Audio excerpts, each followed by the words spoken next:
सुदूरରୁ ସଦର ଅପହଞ୍ଚ ଅଞ୍ଚଳର ସ୍ୱର ଉତ୍ସବ ମହୋତ୍ସବ ସଭା ସମିତି ସମାରୋହ ପ୍ରଗତି ଦୁର୍ଗତି ଏବଂ ସଂଗତିର ଅଭିବ୍ୟକ୍ତିକୁ ନେଇ ଆଞ୍ଚଳିକ ସମ୍ବାଦ ବିଭାଗ ପକ୍ଷରୁ ପ୍ରସ୍ତୁତ କରୁଛୁ ଜିଲ୍ଲା ହାଲଚାଲ। ଆଜି ଜିଲ୍ଲା ହାଲଚାଲରେ ଶୁଣନ୍ତୁ ଜଗତସିଂହପୁର ଜିଲ୍ଲା ସମ୍ପର୍କରେ ତଥ୍ୟ ଦେଇଛନ୍ତି ସାମ୍ବାଦିକ ବିଶ୍ୱନାଥ ରାଉତ ଓ ଉପସ୍ଥାପନାରେ ମୁଁ ନୀନା ସାହୁ। ମୌସୁମୀ ଋତୁ ଆରମ୍ଭ ହୋଇଯାଇଥିବାରୁ ଜଗତସିଂହପୁର ଜିଲ୍ଲାର ଉପକୂଳବର୍ତ୍ତୀ ଅଞ୍ଚଳରେ ଝଡ଼ ବର୍ଷା ଓ ଲଘୁଚାପ ଜନିତ ବିପର୍ଯ୍ୟୟର ଆଶଙ୍କା ସୃଷ୍ଟି ହୋଇଛି। ଜିଲ୍ଲାର ବାଲିକୁଦା ଓ ଏରସମା ଅଞ୍ଚଳର କେତେକ ସମୁଦ୍ରକୂଳିଆ ଚାଷ ଜମିରେ ଲୁଣା ପାଣି ମାଡ଼ି ଯାଇଥିବାରୁ ସେଠାରେ ଖରିଫ ଚାଷ କାର୍ଯ୍ୟ ବାଧା ପାଇବାରେ ଆଶଙ୍କା ଦେଖାଦେଲାଣି। ଆଗାମୀ ଦିନରେ ଏହି ସମସ୍ୟା ବୃଦ୍ଧି ପାଇବା ଏବଂ ଏହାର ମୁକାବିଲା ପାଇଁ ଉପକୂଳବର୍ତ୍ତୀ ଅଞ୍ଚଳରେ ଥିବା ଲୁଣାଘେରି ବନ୍ଧବାଡ଼ର ମରାମତି ଓ ସୁରକ୍ଷା ଉପରେ ବିଶେଷ ଧ୍ୟାନ ଦେବାକୁ ଆଞ୍ଚଳିକ ସୁରକ୍ଷା ସଂଗଠନ ପକ୍ଷରୁ ସରକାରଙ୍କ ଦୃଷ୍ଟି ଆକର୍ଷଣ କରାଯାଇଛି। ଏହି ସମ୍ପର୍କରେ ସଂଗଠନର ସଭାପତି ତମିଲ ପ୍ରଧାନ କହିଛନ୍ତି, ଓଡ଼ିଶାରେ ବର୍ତ୍ତମାନ ବର୍ଷା ଋତୁ ଆରମ୍ଭ ହୋଇଯାଇଛି।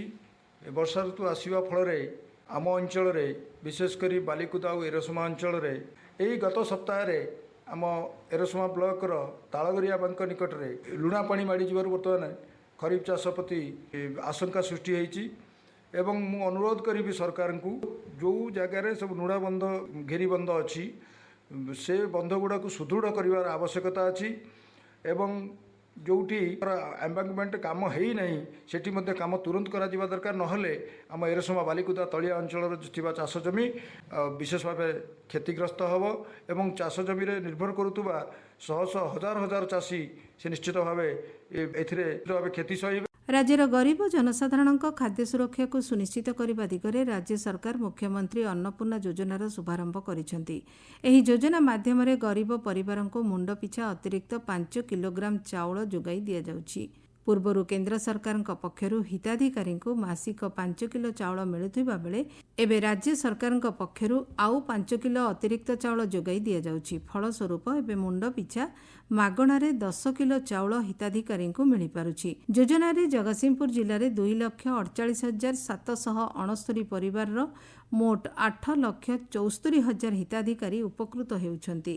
ପିଏମ୍ କିଷାନ ସମ୍ମାନ ନିଧିର 73ତମ କିସ୍ତି ପ୍ରଦାନ ଅବସରରେ ଜଗତସିଂହପୁର ଜିଲ୍ଲାର 1,20,434 ଜଣ ଚାଷୀଙ୍କ ବ୍ୟାଙ୍କ ଖାତାକୁ ସହାୟତା ରାଶି ହସ୍ତାନ୍ତର ହୋଇଛି ବୋଲି ଜିଲ୍ଲା କୃଷି ବିଭାଗ ପକ୍ଷରୁ ସୂଚନା ଦିଆଯାଇଛି। ଜିଲ୍ଲା ସ୍ୱାସ୍ଥ୍ୟ ସମିତି ତରଫରୁ ଜୁନ୍ 16 ତାରିଖଠାରୁ 31 ତାରିଖ ପର୍ଯ୍ୟନ୍ତ ଷ୍ଟପ୍ ଡାଇରିଆ ଅଭିଯାନ ଜାରି ରହିଛି।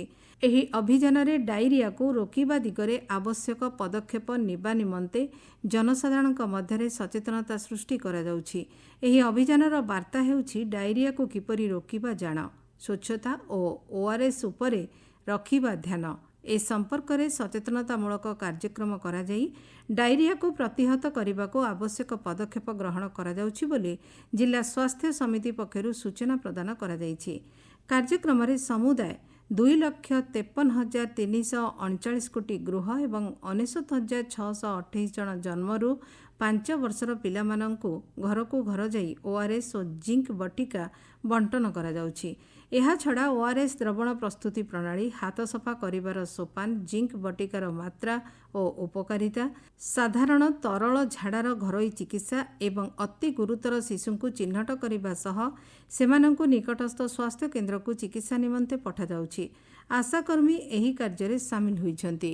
ଜିଲ୍ଲାସ୍ତରୀୟ ମ୍ୟାଲେରିଆ ନିରୋଧୀ ମାସ ପାଳନ ଅବସରରେ ମ୍ୟାଲେରିଆ ଓ ଅନ୍ୟାନ୍ୟ ଭେକ୍ଟର ବାହିତ ରୋଗରୁ ପ୍ରତିରୋଧ ଓ ନିୟନ୍ତ୍ରଣ କ୍ଷେତ୍ରରେ ଆବଶ୍ୟକ ପଦକ୍ଷେପ ଗ୍ରହଣ କରାଯିବାକୁ ଏ ସଂକ୍ରାନ୍ତ ଟାସ୍କଫୋର୍ସ ବୈଠକରେ ନିଷ୍ପତ୍ତି ନିଆଯାଇଛି।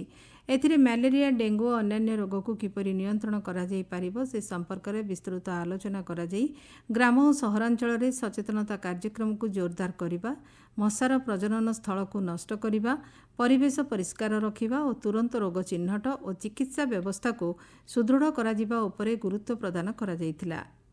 ଜିଲ୍ଲା ହାଲଚାଲ ଆଜି ପାଇଁ ଏତିକି। ଆସନ୍ତାକାଲି ଜିଲ୍ଲା ହାଲଚାଲରେ ଶୁଣିବେ ଯାଜପୁର ଜିଲ୍ଲା ସମ୍ପର୍କରେ।